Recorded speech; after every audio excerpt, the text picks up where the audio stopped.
Guys, wouldn't your wife or girlfriend love it if you treated her to the very best this Christmas? Now you can, with the world's softest pajamas by Pajamagram. Created by a team of pajama experts, the world's softest PJs are lighter than a cloud, softer than a bunny, like cashmere, only better. She'll love how heavenly they feel. Includes free gift packaging and Christmas delivery is guaranteed. So visit pajamagram.com or call 1-800-GIVE-PJs. This is the Locker Room Podcast.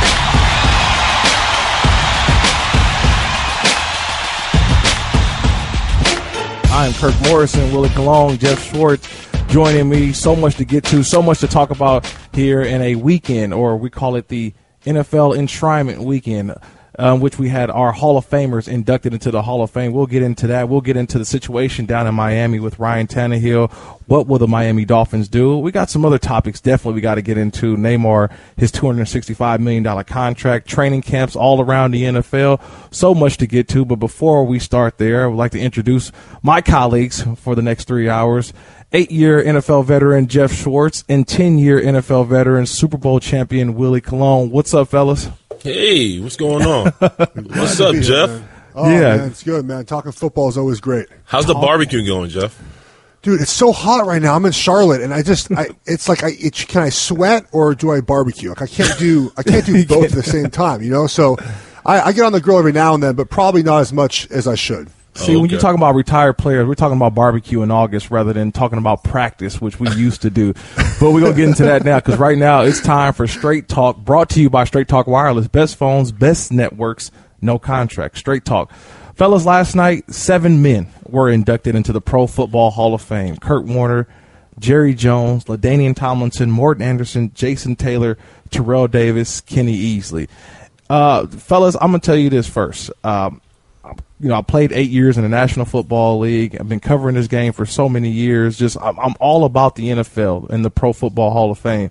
But I think now we're getting to a point where the guys who are getting inducted into the Hall of Fame, we've actually played with or against. Mm-hmm. You know what I mean? So it's like, for me, that guy is a Hall of Famer. That guy is a Hall of Famer. You know what? When I played against him, man, he was outstanding. I played against LaDainian Tomlinson. I know how great he is. Watched Jason Taylor many years. But last night, and I'll start with you, Geoff, when you saw these Hall of Famers get inducted into the Hall of Fame, kind of your first thoughts on not just the players, but just going up against some of these guys? Well, I admire all of them for their talent. I mean, I think, like you said, we've all played against or with some of these guys. I've been lucky to play with Hall of Famers, and they're just far and above more talented than anybody else. And then you add their work ethic in, their dedication, and I've always just marveled at how great of athletes they are. And then obviously the speeches, and you get to hear about their backgrounds and what motivates them. And I just love the whole process. I know the speeches get long at times. There were a couple over 40 minutes last night, but it's always a fun process. And then moving forward, now we're getting into the territory next year, especially. Yeah. Of guys that we all played with or played against. And it's pretty crazy to think that, I was never even a Pro Bowler, that some of these guys I played with who are Hall of Famers, the best they've ever done it, it's pretty remarkable to think about. For me, I remember when I went against Jason Taylor, it was a Monday night game, and I don't know if you guys remember, it was the game where it was raining so hard and we had resodded the field and the ball got stuck in the mud. Do some of you guys remember that? On the punt? Yeah, on the punt. Yes. But I can remember going up against Jason Taylor. And listen, anytime you go against a caliber guy, you're going to have nerves. But the good football guys blessed me because he couldn't get off the ball, so I kept jumping him every play.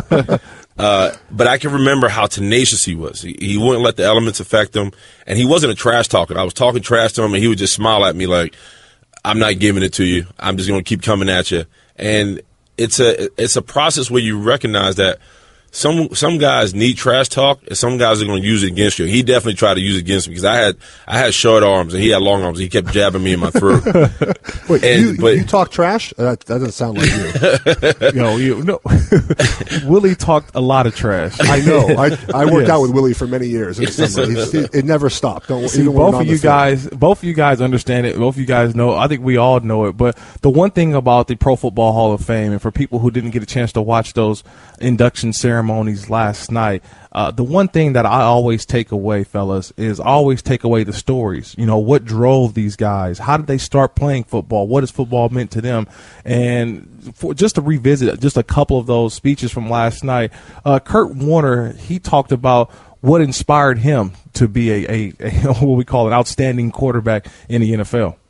I was stocking the cereal aisle, opened up a case of Wheaties, and on the box was one of the men with the seat behind me, Dan Marino.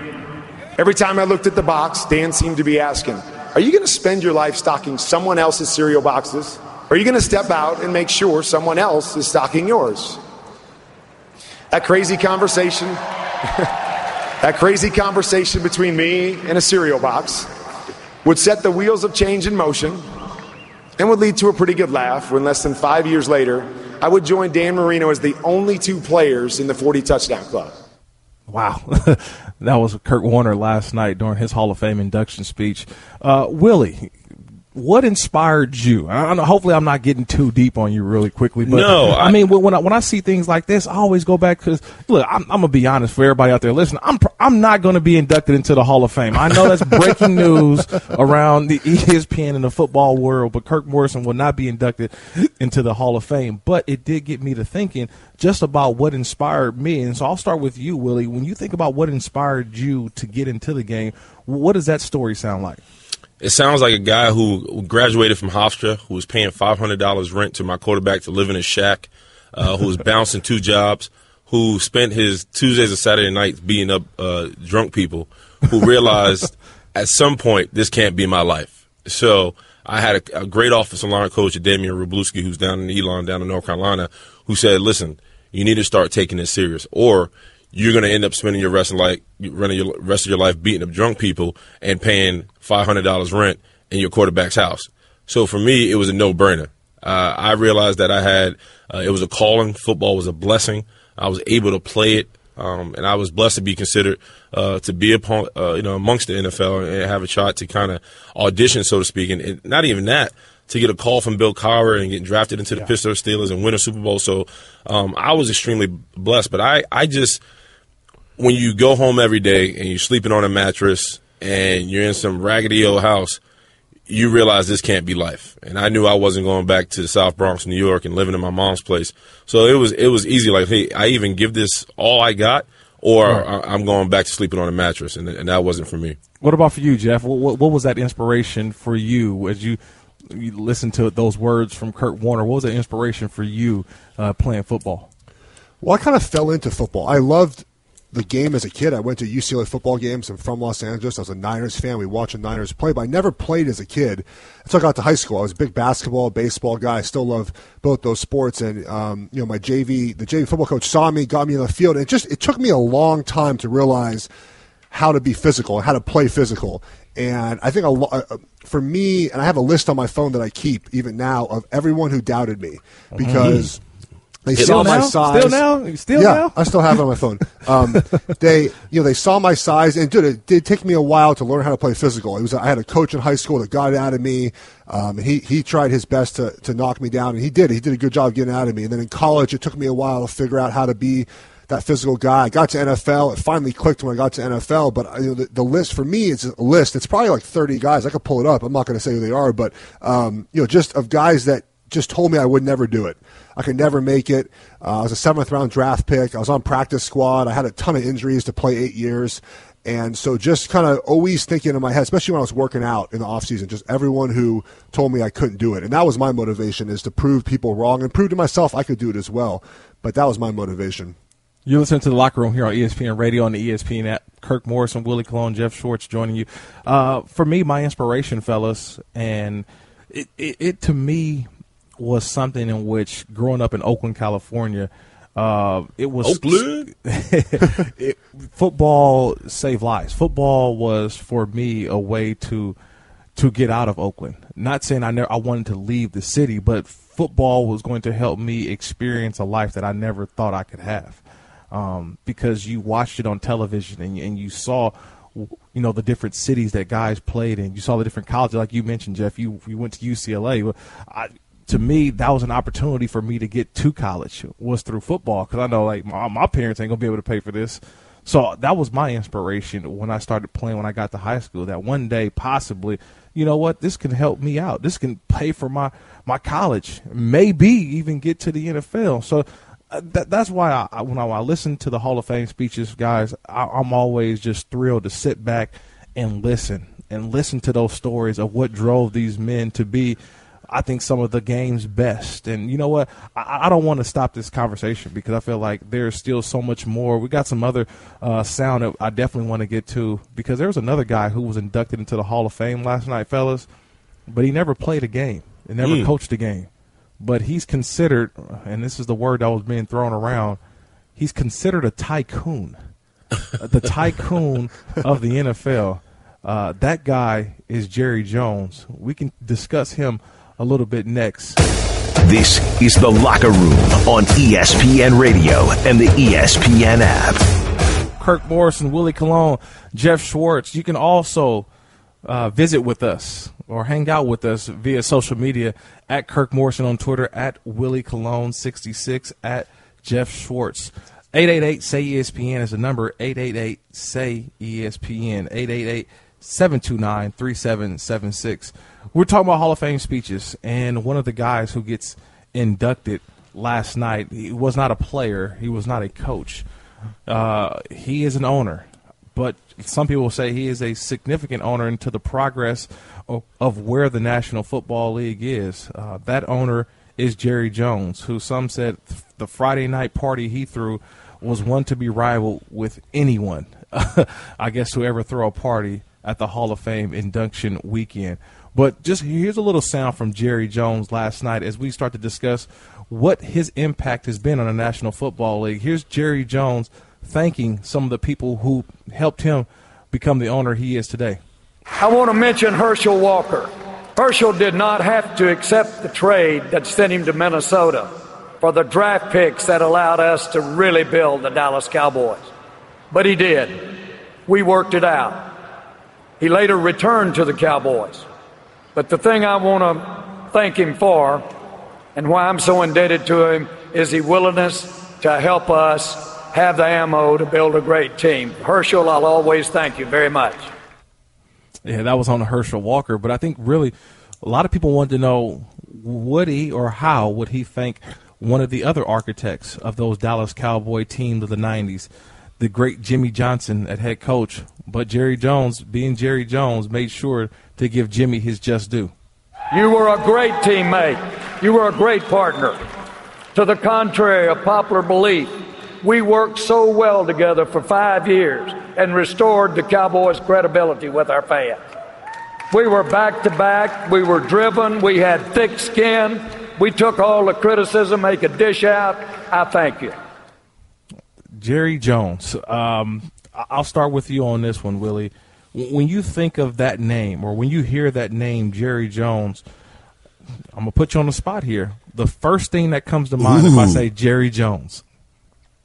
You know, for me, he was an outsider. If you talk about, you know, before we got on air, you talk about what Al Davis meant to the league. Yes. Well, Jerry Jones was everything. I mean, this is a guy who came from a family of entrepreneurs. He talked about how, for him, you know, he was such an outspoken mind, and considering he was around time when Paul Tagliabue, Paul felt like he was a know-it-all. And right. Jerry, you know, was then just put on the TV committee. And you talk about some of the things he did. I mean, bringing in Nike, bringing in Fox, emerging brands within the game that we know it today. For me, when I talk about Jerry Jones, I'm happy that he's in the Hall of Fame, and I consider what he's done thus far worthy of it. However, he hasn't won a Super Bowl since 1995. He's only won 3 playoff games till this date. Since then, rather, right. To this day, I'm sitting here, I'm saying, is Jerry Jones' legacy complete? Is there more we need to see? Because if you talk about Robert Kraft, you talk about the Rooneys, right, they're more relevant than the Dallas Cowboys. Dak Prescott and that team and everything they're built or set to do has yet to be done. And if you talk about this offseason and you talk about how plagued it was with off-the-field incidents, I wonder what the culture is like, and I wonder how much is Jerry Jones babying that culture because he's so pressed and so bloodlust for a Super Bowl. So I'm happy for the gold jacket. I think it's well deserved, but I think he has a lot of work to do. And I don't know if you put him in the top 5 owners, I don't know if he cracks the top 5 right now. Geoff, when you think about Jerry Jones and you play in that division, the NFC East, played against those Cowboy teams, you see Jerry up there in his suite. But when you say that name, Jerry Jones, what do you think his impact has been on the NFL? Money. He's made all of us money. Whether it's Nike, whether it's advocating for teams in Los Angeles, which will end up making the NFL more money. Whether it's the Fox deal we talked about last night. He's just made the league a lot of money. He's marketed the money. He's a marketing genius. And to Willie's point, I think he still feels like he owes it to himself to win a championship without Jimmy Johnson, without Jimmy Johnson's players. And I think that's why he's going all in on some of the guys that he's taken, because they've been suspended double the amount of games than any other team in the last 3 years. And to him, he's 74 years old. He knows that he's getting toward the end of probably being an everyday owner within the organization, and he wants that championship so badly now that he's overlooking a lot of character issues to get that, because that'll, to him personally, that'll validate it. That'll validate it to people who think that he can't win. It's been 20 years now. And so that's why he's going all in now. And look, it's his team. He's 74. He could do what he wants, but I think it's going to backfire in the end. I think they've lost a lot of leadership in that locker room, and we'll see how it goes moving forward. But Zeke will probably be suspended. Dak's a sophomore. Does he have a sophomore slump? The defense still not much improved. No pass rusher. Right. So we'll see how they do this year. But they're not going to be 13-3. No, not at all. It's the Locker Room here on ESPN Radio. Kirk Morrison, Willie Colon, Geoff Schwartz. Guys, when I hear the name Jerry Jones and listen to his speech last night, the one thing I think of is the star. That star on the side of that helmet, that star is a symbol. That star is a brand. That star is known worldwide, not just statewide, but worldwide. When I think of Jerry Jones, I think of a place that I think we've all played in, which is AT&T or Cowboy Stadium, the new one. That $2.1 billion stadium. I think of Jerry World. And for those people now, the Star, which is their training facility, having seen it and what guys have told me about it, it's like the most unique experience for guys. Like, you never want to leave the training facility now, because that's how great this is. This is what Jerry has done. You mentioned a little bit, Geoff. He's created more money, not just for the owners, not just for the NFL. He's created it for the players as well. Kurt, I think not to cut you off, I think we also have to note that he's probably one of the most loyal owners we've ever heard. Right.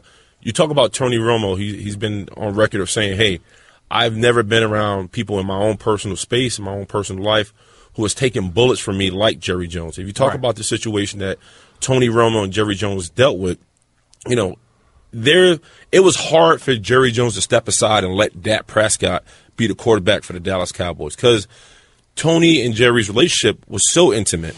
It was so close. That's not something you hear from owners, especially when it comes to a player, let alone a quarterback. I mean, we can talk about the Tom Brady's of the world, but when you talk about Tom Brady and Robert Kraft, you really don't hear that sentence. You more hear Belichick and Brady. Yeah, but I think also, too, though, Willie, that Jerry Jones said that his biggest regret as an owner right now, one of his biggest regrets is not his relationship with Jimmy Johnson. He said one of his biggest regrets is not winning a Super Bowl with Tony Romo. That goes to show you that kind of relationship. Right. You know what? We're going to have to continue this one, fellas, because I feel like we all play for some iconic owners in the National Football League that we definitely want to get to. But we got to fast forward to next year, the 2018 class for the NFL Pro Football Hall of Fame. Who's going to get snubbed? Who's going to get in? More of that on ESPN Radio. This is The Locker Room on ESPN Radio and the ESPN app. This is The Locker Room on ESPN Radio and the ESPN app. Kirk Morrison, Willie Colon, Geoff Schwartz, at Kirk Morrison on Twitter, at Willie Colon 66, at Geoff Schwartz. We're all on Twitter. 888-SAY-ESPN, 888-729-3776 is our phone number.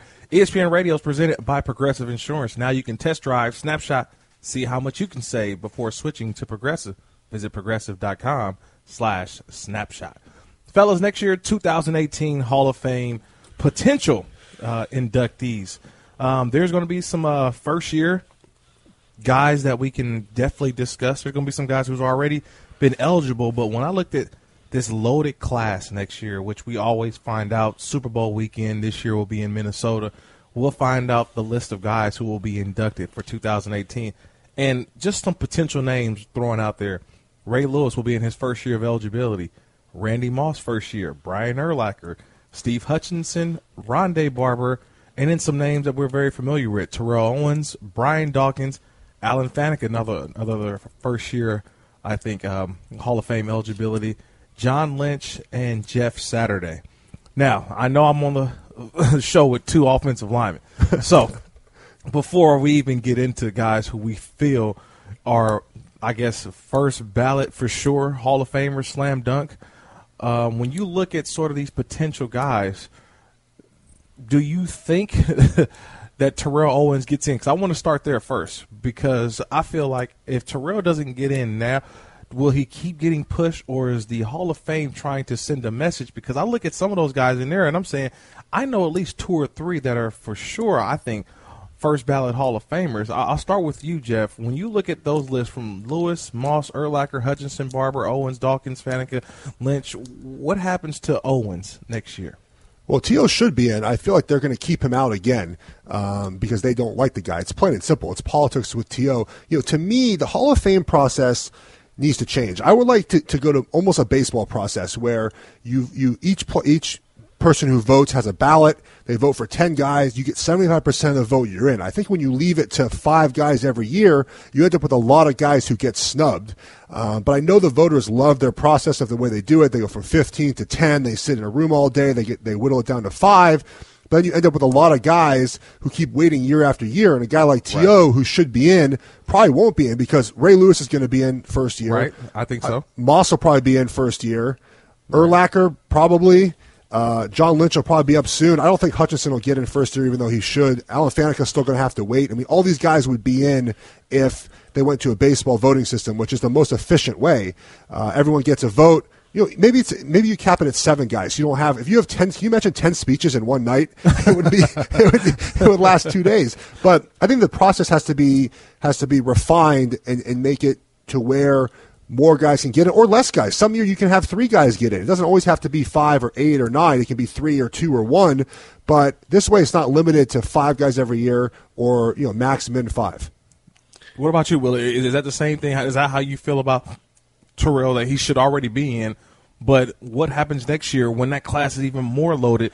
Because I can easily see him also not making the 2018 Hall of Fame class. You know what's funny? 2018 is the class of the bad boys. I mean, you think about it. Terrell Owens, by all accounts, 15-year career, every locker room he's been in, he's always been kind of painted the cancer. But yet we look at Ray Lewis and his murder trial. You look at Randy Moss and how he mooned the crowd. I mean, this is a bunch of guys who, if you put them together, this would make a teacher just flat out running traffic. You put that all together, T.O. is actually like the good guy out of the group. If you put those two up there, so it's interesting that he's going to be snubbed on his character. It won't because of his numbers, because his numbers are so outstanding. Some of them are standalone. And I'm with you, Jeff. If you put this aside, man, and we have to start looking at this from a logical standpoint. It doesn't matter about the guy's character. He played 15 years. He was an impact guy. He played a Super Bowl on a broken leg. Yep. He almost won it for the Philadelphia Eagles. He carried that team during that Super Bowl. And if you talk about if we can set aside the behavior part, I mean, this guy should be first ballot, no doubt. And the fact that we put it all together and you say, well, you know what? He was a trouble. He wasn't liked. He's mocked the whole Hall of Fame committee. He's been that guy to kind of always be the needler, so to speak. This will keep him out. But I think it's unfair to him. I think when you talk about a football player and a football player alone, he should be in, just numbers alone. But will he get snubbed for 2018? I wouldn't be surprised if he does. Okay, if they say this, though, fellas, if they put next year's class and they say, we're only going to induct 1 wide receiver, because now you're talking about possibly 2 wide receivers with Moss and Owens both eligible next year. If you had to choose the Randy Moss career going into the Hall of Fame or the Terrell Owens career into the Hall of Fame, I'll start with you on this one, Willie. Well, it's difficult because much of what we remember of Randy Moss towards his later years, listen, we all know what being Moss stands for. He was an absolute freak down up in Minnesota. But we also remember Randy Moss being with Brady and the numbers they put up together. So we have a better finishing touch with Randy Moss. And Willie, that year, I think really put Randy Moss into the Hall of Fame. We know how great he was in the Minnesota days. I played with him with those 2 years in Oakland, which people forget about. But it was like a resurging, like, who is this guy? Oh, that's Randy Moss. When he was finally with a sure Hall of Fame quarterback in Tom Brady, this is what it would look like had he had a quarterback like Tom Brady. And I think that really put him into a different stratosphere when it comes to wide receivers. Am I wrong here on this one, Geoff? No, you're totally right about that. If you look at their numbers, they're very similar, and Moss played less years. And I do think that year with the Patriots being so special, with Brady throwing for 50 touchdowns, Moss obviously being a big part of that with 23, that brought him back to the forefront of the conversation. Even though they didn't win the Super Bowl that year, they're still talked about as one of the greatest teams of all time, even without winning. So that's how big of a team that was. That's how important it was in NFL history. To me, I think you put Owens in first. He's been waiting, and this is my point though about when you get down to the way the process works. It's guys sitting in a room. So if they have a list of 10 guys and they're going over the 10 guys one by one, right away they're going to eliminate T.O. character problems, throw them out. Now we're talking about 9 guys, and that's the problem with this. But Randy Moss wasn't no saint either, and we have to remember that too. But it's like we're trying to choose between 2 Sour Patch Kids. One sweet, one is sour. And it doesn't matter. They both have the same characteristic. The problem is that Randy, towards the later end of his career, you kind of see him more on the ball player side, and he kind of stayed away from the antics. However, T.O., thus far, I mean, if you really want to push it a step further, his reality show killed him too. Yes. I mean, it was a bust, and it highlighted how the trouble he had off the field financially. So when you talk about T.O.'s towards the back in his career, it's all been turbulent. Randy the other way. It went from bad to good. So I think that's why Moss will get over T.O., but I would pick T.O. over Moss. Well, you also got to think about this, though, too, fellas. It's an image thing. And by the way, you're listening to The Locker Room here on ESPN Radio and the ESPN app. Kirk Morrison, Willie Colon, Geoff Schwartz here. But I think it is an image thing when you think of just football in general. We always talk about what does the Shield look like. We're trying to clean up the game. We want the game to be not only just fun, but we don't want the negativity. And so when you think about this past class that goes in, you think about Kurt Warner, Jerry Jones, LaDainian Tomlinson, Morton Anderson, Jason Taylor, Terrell Davis, Kenny Easley, all what we would consider good guys, right? You know what I mean? Like not controversial at all, like just good guys that you want to go sit down and have a beer with. But we can't say that, Kirk. Listen, for Christ's sakes, Lawrence Taylor is in the Hall of Fame. Yes. Oh no, but that's a different era. We can't lean on characteristic. That's a different era. I'm talking about right now where the NFL but I mean, if you talk about Hall of Fame, if you talk about who the guys are in there. There's not a lot of guys going to church every Sunday in that class. No, by no means on that, Willie. But I'm looking at where the NFL is right now and the class that just went in.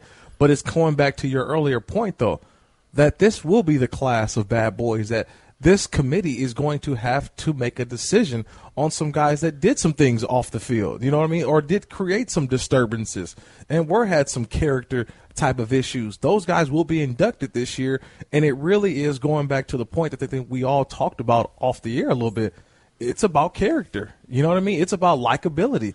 It's about the voters who are voting on this class, how well did you get along with them in the end of the day is, I think, ultimately going to figure out who this class will be in 2018. I think we also have to remember that at some point, I can understand the character side, but when your numbers stand alone, T.O.'s numbers stand by itself. I mean, he's a 6-time Pro Bowler. He's had over 15,000 catches. He's had 153 touchdowns. I mean, you talk about history. I mean, he's 6th all-time in receptions, 3rd all-time in receiving. The guy has stats upon stats upon stats. Sometimes your numbers have to talk over your character, and this is one of those instances that we have to look at T.O. and say, hey, we may not like him. He may be a bad hang. We may not want to just hang out with T.O. But overall, if you put his numbers on the table and you look at him, he stands by himself and he should be in. Because if we start judging guys by their character, I mean, I know a lot of Hall of Famers that are in the I know a couple guys who are in the Hall of Fame. If you talk to their teammates and you talk about people who know them, they can't stand them. They're awful people. However, I think that was accepted before. I think we're but talking about my point today. is, it can't be before and not now. Yeah, we can't ignore. You can't ignore the way things were, or they are still. You can't let LT in and then say, well, T.O.'s a bad hang. We're not going to let you. It has to be consistent. You can't start changing the ship now. Right, but I think it's a lot have to do with the relationships. We're going to continue this, but we're going to need your help here. Give us a call, 888-SAY-ESPN, 888-729-3776. The potential 2018 Hall of Fame class. The bad boy class. Who will get snubbed? Who will get in? Give us a call. It's the Locker Room here on ESPN Radio. Kirk Morrison, Willie Colon, Geoff Schwartz. We'll discuss that next. This is the Locker Room on ESPN Radio and the ESPN app. Kirk Morrison, Willie Colon, Geoff Schwartz here. We are all on Twitter at Kirk Morrison, at Will Colon 66, at Geoff Schwartz. I didn't know you changed it up, Willie. Thank you for letting me clarify. Yeah, because the salsa singer kept getting dinged. Yeah. So you're Will now. Okay. I kept getting invites to like barbecues and stuff. So I told him it's not me. He's at Will Colon 66. 888-SAY-ESPN is our number. 888-729-3776. We're talking about the 2018 potential Hall of Fame class off the heels of last night's Hall of Fame induction ceremony. There are some first-timers and guys who are already eligible for this next year's Hall of Fame class. Those names, Randy Moss, Brian Urlacher, Ray Lewis, Rondé Barber, Alan Faneca, Jeff Saturday, Geoff Schwartz's favorite, Tony Baselli. But Terrell Owens is still out there, and that's why we want to ask you, the listeners, does Terrell Owens get snubbed another year with this loaded Hall of Fame class? We will go to the phone lines now. Let's go to New Jersey. Glenn in New Jersey, he's listening on 97.3. What's up, Glenn? Hey, what's up, fellas? How you doing? We're doing good, Glenn. What's up with you? Good. Yeah, they were talking about that on the local radio during the week, and I brought up the fact about Kurt Warner getting in and the fact T.O. getting snubbed, and the bottom line is he's a nice guy. It's all about the human element. As long as the human element, that vaunted human element that's involved in sports, as long as that's involved with these Hall of Fame votes and people getting in, you're always going to have it. No matter how you do it, people are going to use their own agendas, their own feelings about a certain player, and what'll put them in or out. Just because they're a nice guy. Likeable guy, he's in. Not likable, I'm not going to. And that could be when you got a guy who's on the fringe, that's going to be the difference. I mean, granted, T.O.'s numbers are obviously Hall of Fame worthy, but he's not liked, and I don't think he'll ever get in because of the human element. Oh man, well, I can hear Jeff and Willie urging to come in on this. Yeah, one. exactly. I'll start with you. Let's start with Jeff here, Jeff. Go ahead, Jeff. Good one. When you think about that the human element, it goes back to I think what your point is, possibly changing up how we vote for the Pro Football Hall of Fame. Look, there obviously is going to be a human element when people are voting. You're going to vote for the people you like first, of course. But how long is the punishment for Terrell Owens or for anyone who you don't like to not be in the Hall of Fame? Because like Willie's been saying all along, the numbers, obviously, he's a first ballot Hall of Famer. He's one of the best wide receivers of all time. And, how long do you punish a guy because you didn't like him?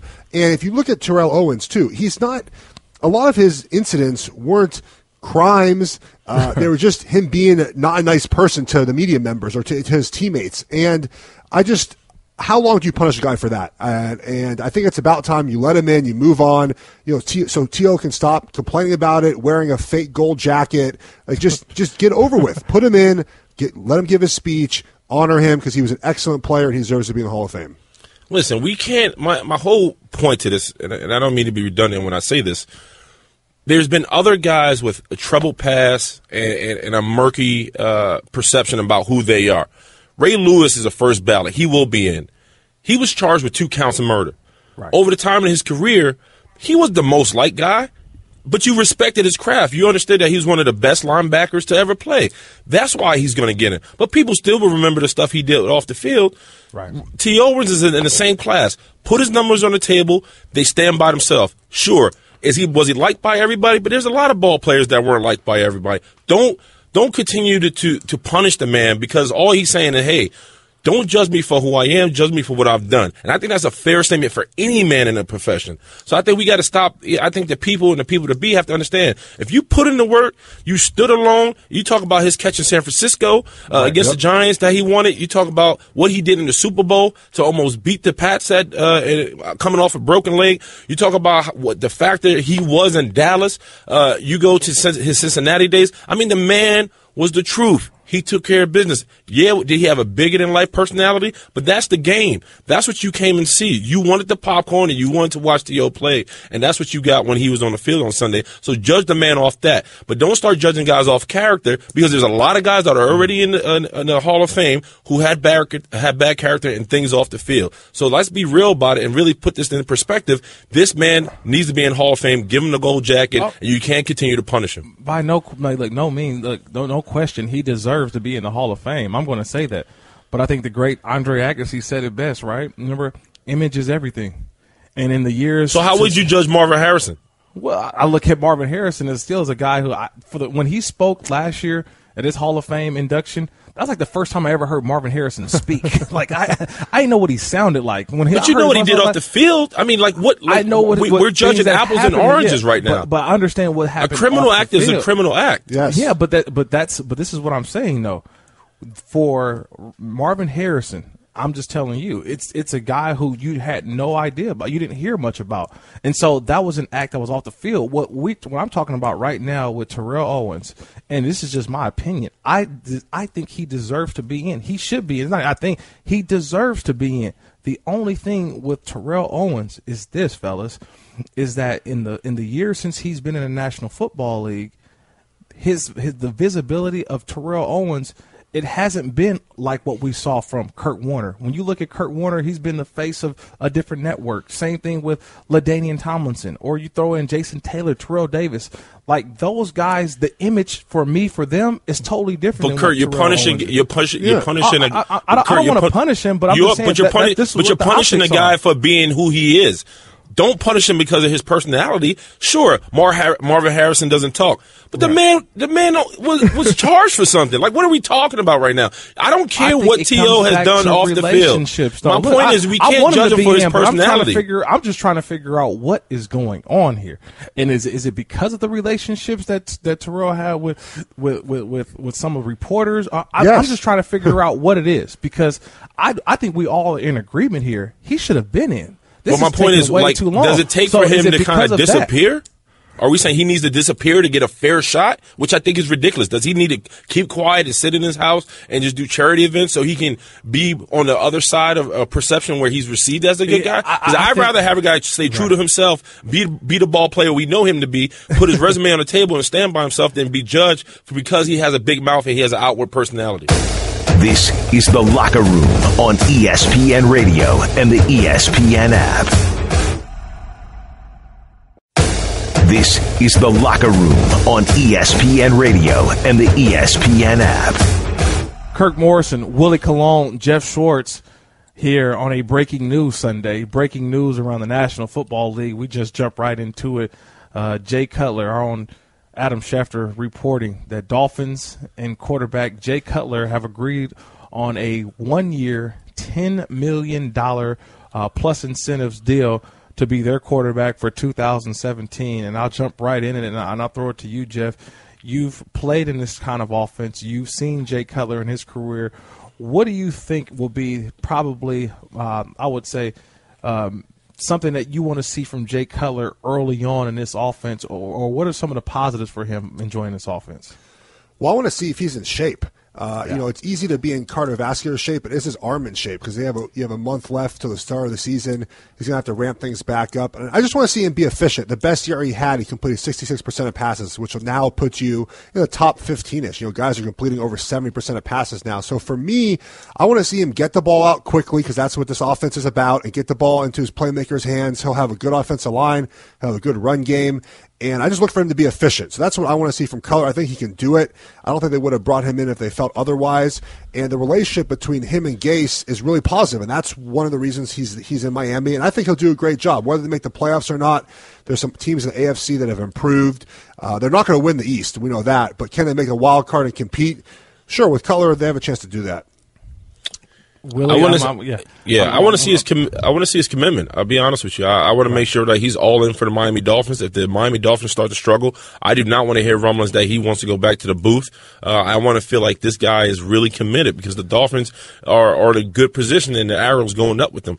Can he be a guy, for me, I want to see Cutler mature. I want to see his image change. And if he's able to go down to Miami and really win over this locker room and get guys to believe in him, they know what he can do. But can he turn the card and really show the people that will be watching that, hey, he's a good quarterback, he's a good person, and that he's not going to give up and be the crybaby that we know him to be, that he's not going to be that spoiled quarterback, that he will show up from on Sundays. Because he has a chance to be a legit quarterback and really turn the pages. You talked about it earlier, what Randy Moss did in his career when he got to the Pats. How he's now seen as the good guy rather than the bad guy. Can Jay Cutler come down to Miami and do that? Because this is a team that's been dying to win for a long time. They're starting to get pieces around them. They got a head coach they finally like.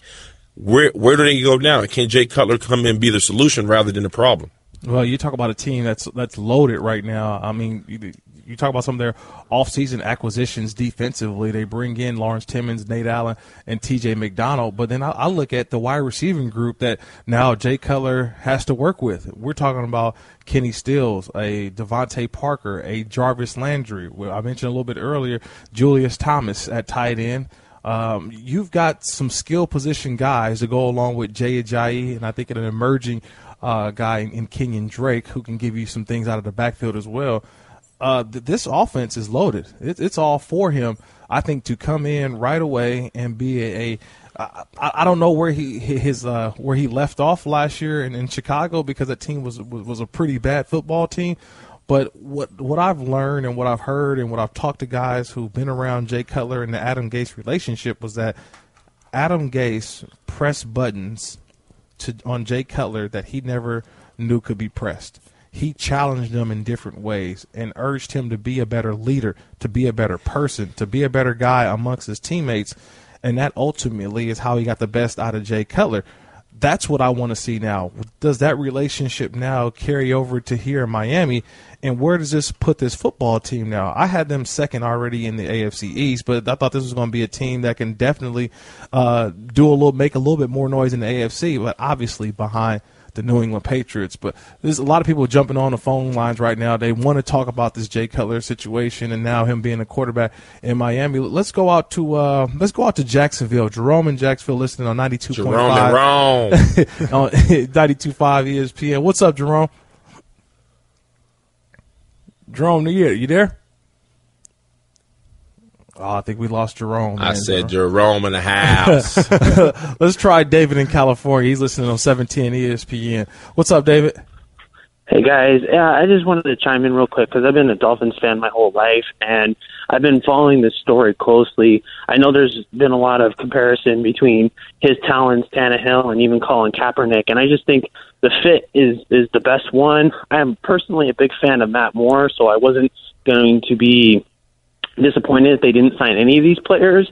I just think from all the points you made, pretty much with Adam Gase being the head coach and getting the best out of Cutler, I think that's what's going to really be the determining factor. And just kind of to just be in that we'll see mode. And I do think they can still win 9, 10, 11 games even, without having to force the issue.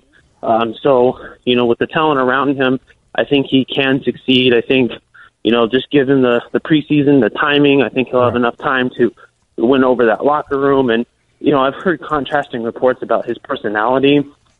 I don't know Jay Cutler from any of these players, but I do feel like he can definitely win over that locker room in a hurry, especially since he has the trust and backing of their head coach. Oh, yeah. Appreciate the phone call, David.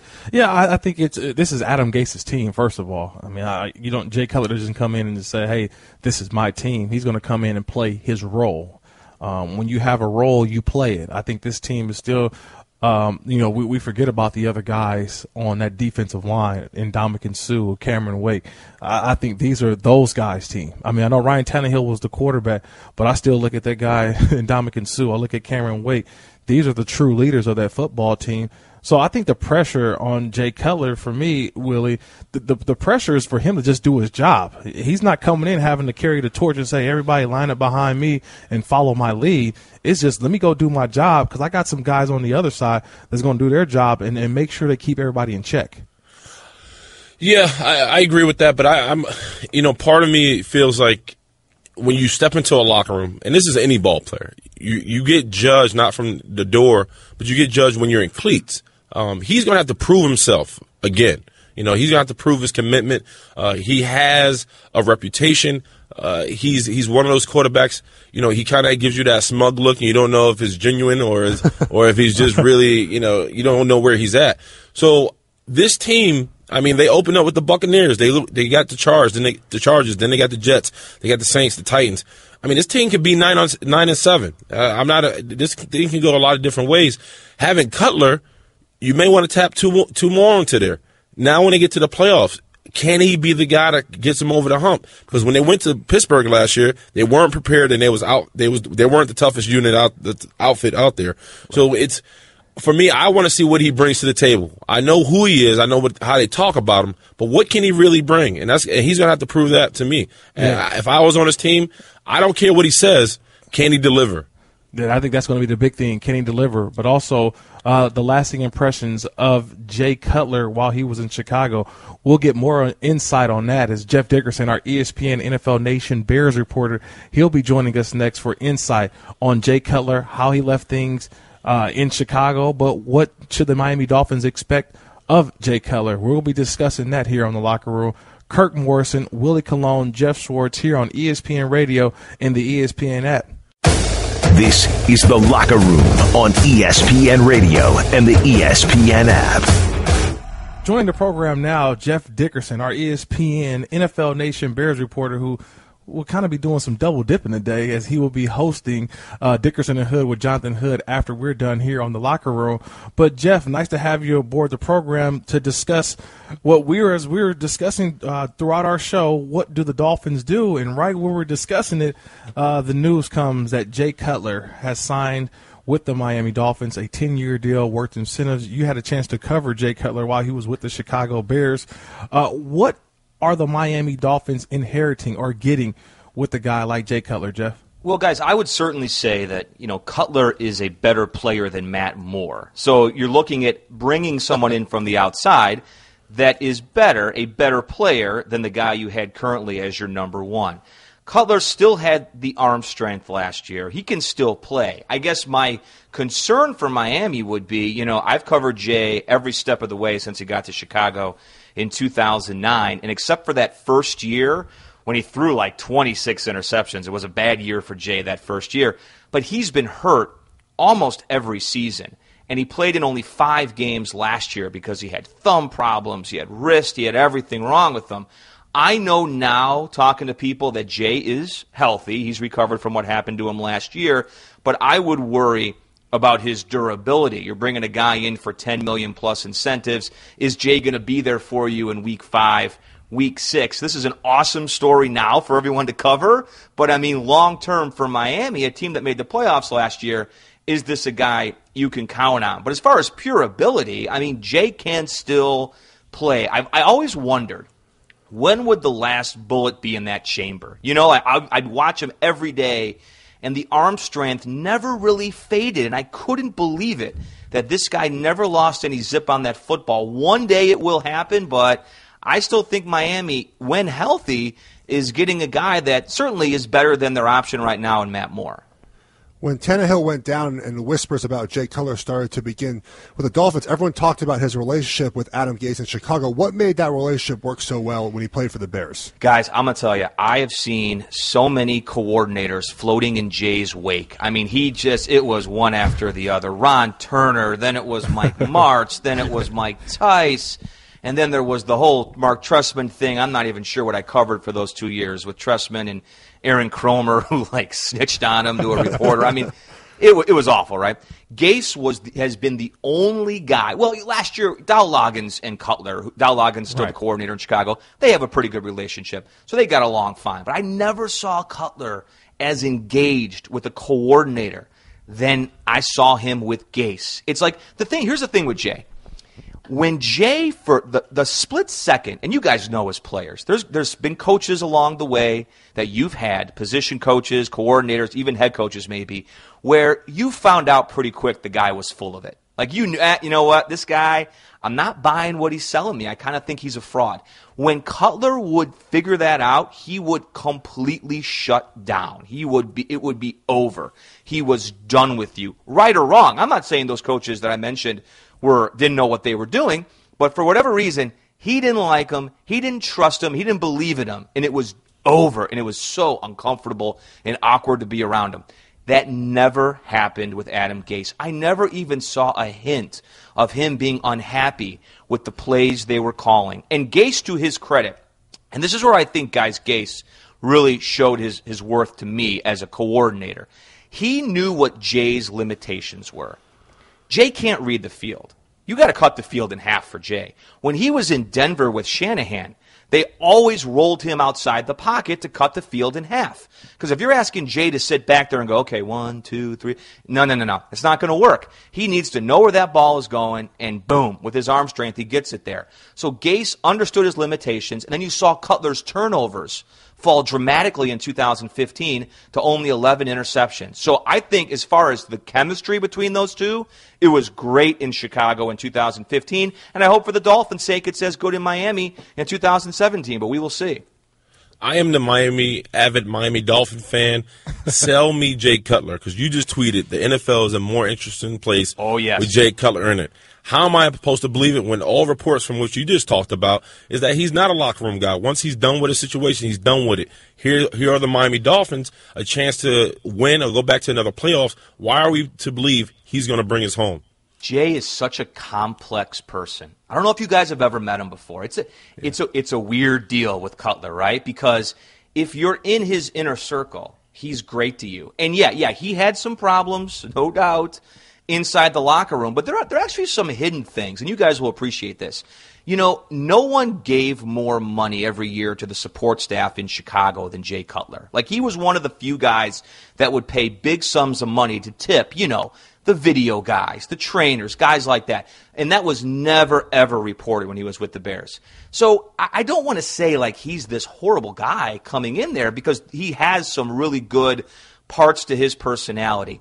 I do believe that with age, he got a lot better. If the Dolphins were acquiring 26-year-old Jay Cutler, you better hold on, because that guy was a rough customer. But now that he's 34, I think he's mellowed some. I think he's changed. There will still be the quirks to his personality. I think that's going to be inherent whenever you bring him in. But I do think if he stays healthy, he's got weapons in Miami.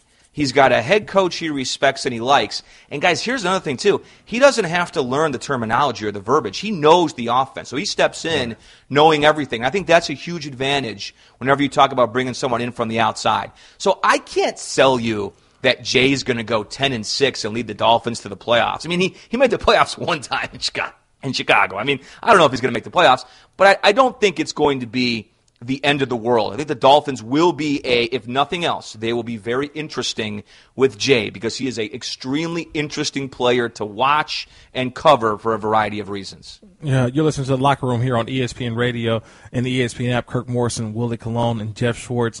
Jeff Dickerson, our ESPN NFL Nation Bears reporter, joining us right now at Dickerson ESPN, his Twitter handle.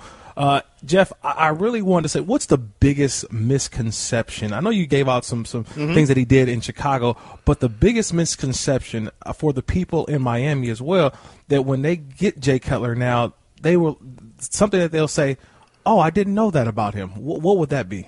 Well, he actually has really transformed his body. You guys remember Fat Jay from like 2009, 2010? Oh, God. We're like, Jay. Yeah. I mean, he had the dad bod. Let's just be honest. He did. He had like the 3 chins working there. We're like, the Bears paid all this money for this. Well, Jay has completely transformed his diet. This started, I think, around 2013, 2014. His wife, Kristen Cavallari, was very involved in this. He's like the healthiest eater. It's kind of almost weird. If there's a Whole Foods in Miami, he's going to be hitting that place 24/7. So he really does take good care of his body. And then also, too, what I mentioned, look, when Jay was younger, it was, I mean, I had never seen anything like this. I mean, guy wouldn't even look at you in the eye. He wouldn't even speak to you. He would be on his phone during press conferences. But he's changed a lot. Like, when he's up there talking to the reporters in Miami, it's a much different Jay. He's engaged. He's very intelligent. I said before he can't read the field. I still mean that. He probably still can't do that. But he's a very intelligent guy. He's more polished. So I think the public perception, the persona of Jay in Miami will be a lot more positive than people in South Florida think they're getting right now. They're not getting smoking Jay Cutler. They're not getting middle finger Jay Cutler walking his dog down the street. That guy is, I mean, he's a little bit of him is still there. But most of that's pretty much in the past. So I think people will be surprised how much Jay has matured over the years and what they're getting in Miami. Well, I'll tell you this, a lot more people will have their eye on Miami now because Jay Cutler is there, man. Hey, thanks, Jeff. Thanks for the time. No problem, guys. Take care. Have a great day. Thanks, Jeff. That was Geoff Dickerson, our ESPN NFL Nation Bears reporter. This is The Locker Room on ESPN Radio and the ESPN app. Kirk Morrison, Willie Colon, Geoff Schwartz, at Kirk Morrison, at Will Colon 66, at Geoff Schwartz. Neymar this week, fellas, $265 million. He signed that kind of deal. And I was just, me and my buddies, we were talking about it like, that's a lot of money. We should play soccer. But then I'm like, nah, that's soccer. That's too much running involved in that sport for me to lose a game 1-0. So I just said, nah, I'd rather play football. But $265 million. And our Willie Colon this week, who did a beautiful job filling in on Mike and Mike, you talked about what you would get or what you would buy if you signed that kind of contract. And for our listeners out there who didn't hear Willie on Mike and Mike this week, please enlighten, please tell everyone what Willie Colon would buy if he signed a $265 million contract. Well, we must understand that Neymar is going to be making $1 million a day. So that's ridiculous. So if you have that much money, you have to go get it. So whatever your wildest dreams are, you got to go spend on it. So for me, it's a giraffe. I would buy a giraffe. I would put gold chains around them, and I would just walk the streets. See, here in New York, everybody's a dog lover. If you go all up and down New York, everybody has a dog. For me, because I like to be the alpha male, stand out, if I show up to your house or if you're just having a barbecue and I park my giraffe outside, it means you're a king. It means that you have arrived, that you can afford a giraffe and walk down the streets of New York City.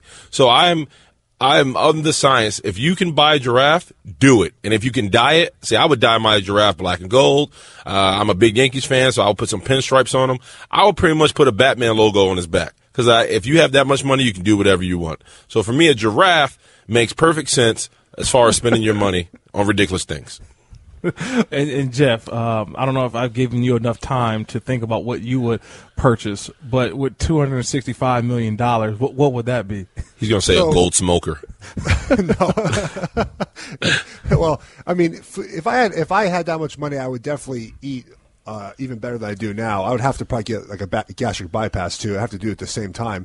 I'm a little more simple than Willie. I'm not going for a giraffe. So there's wealthy, right? Like, we've made good money in our careers. We're wealthy, but then there's private jet wealthy, right? This is private jet wealthy. And for me, that's what I would do. I don't know if I'd buy a jet, but I would never ever fly commercial ever again in my life. That would be what I would do. I've flown private one time. It was actually my college recruiting trip to Oregon. That's back when this type of stuff was allowed.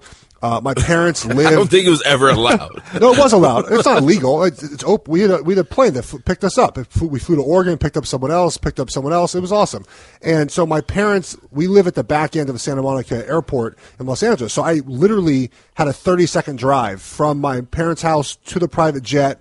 Got in. Obviously, we flew off, and so that's what I would do. I would never fly commercial again. Only private jets. My wife and I have talked about this. If we win the lottery, what are we doing? We're getting a private plane. We're going to travel the world. That's what I would do. No giraffes. I feel that's too much maintenance. You know, if you have you could afford handlers at that point. If you get a handler, you get a kind of crew to handle your giraffes. How much waste that giraffe is producing, dude? You don't want that in your property, man. That's just too much work. It's too much. The giraffe has a house. You have a house. It all works together. Oh, you have a giraffe house now. So yeah. I'm still debating this, fellas, because I'm like stuck. Cause like a giraffe sounds cool, but I would think along that same kind of line, because I don't know, Willie, you've just put it in my head. and I'm thinking about like a lion, you know what I'm saying? Like, or a tiger, go. like your own little lion tiger cage. We all laughed at Mike Tyson. Remember when he had the pet lion, or there was a tiger? And I'm like, you know what? That would actually be pretty cool if you could raise it from like when it's born and it's like actually your friend. And then all of a sudden now you got like something that no one else has. I think that's what you have to get if you get $265 million. Kurt, let's right? be honest. For all like Game of Thrones out there, what makes Daenerys, the queen of dragon, the mother of dragons, so cool is that she owns 3 dragons. If you own 3 giraffes, that's an instant icebreaker. You are king. You're the most popular guy, not only in your block, but in your state. You will have news crews. You will have everything. You may even have a cult following for your 3 giraffes. It's perfect science. I don't see how anybody can argue. If you get a chance to get a giraffe, the second thing I would buy a fighter jet. Just because. If you have a chance to buy a giraffe and a fighter jet with that money, why not? What do you do with your fighter jet? You just leave it at the base all day? Like, what are you gonna do with it? Just to say you have it. Listen, Bruce Wayne has his jet. You should have your own jet. If Batman can't have his own jet, you should have yours too. Just putting it out there. Just putting it out there, huh? So for me, I'm looking around at some other things too. I wouldn't just buy that. I would definitely, if 260. I'm ready to buy me a team. I don't know what kind of team yet, though, because I'm looking at owners around the NFL, soccer, NBA. I would have to be my own owner as well. If I'm getting that kind of money, I'm just putting it all to the side, and I'm going to be a majority owner. Ain't nothing like owning your own team, right? So are you buying the Oakland Raiders or are you buying the Golden State Warriors? Because that's the question. I can't buy neither of them. That especially that Warriors. That thing shot up to about what, $2.5–3 billion. I think Forbes has it at like $3 billion now or something like that. I can't get up to that. So that's why I'm trying to figure out what do I do with $265 million. That's a lot of money. And it's all guaranteed in soccer, I assume. Yeah, it's different in football for sure. Definitely. I'm so jealous. Well, yeah, I'm jealous. He got a summer gift, but nothing makes a summer birthday or anniversary more magical than 1-800-Flowers.com. Right now, when you order a dozen multicolored roses for only $29.99, you get another dozen absolutely free. Go to 1-800-Flowers.com/ESPN. The more money that's out there, but still, I always say this, and we talked about it a little bit about we talked about it off air. I wish we could take our off air conversations and bring them back on there, right, fellas? Because but they may mistake your words.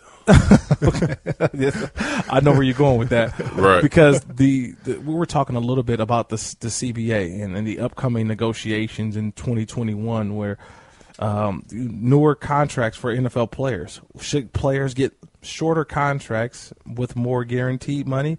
Obviously, it's been a topic because we've seen the NBA free agency and what kind of guaranteed money that the NBA players are getting. But when I look around the NFL and look at a reason why, and I want to discuss this in more detail because we see a situation right now that we've discussed about Ryan Tannehill and the Miami Dolphins. You sign a quarterback, to a 3-4 year deal, and he gets injured in year 1, possibly may not be able to play 2, and the risk that the NFL has in the football. That's why I think we will never get those guaranteed contracts that some people keep talking about. I know I didn't want to leave it there, fellas, but very quickly, in 5 seconds, do you think at some point that contracts will get lower? And then all of them, not lower, but the years will get lower, but the money will stay the same, but more guaranteed? If you tell me, Willie Colon, I give you 3 years, $20 million, I'm taking it guaranteed without a doubt. At the end of the day, that's what you're playing for. You're playing for the guaranteed money. Everything on the back end, you can be traded, cut, incentive base can be thrown out the window. A lot of things can happen. So if you had a shot to guarantee me in 2 or 3 years, $20 million, done deal. Thanks for listening to the Locker Room Podcast. Make sure to subscribe by clicking the Listen tab on the ESPN app.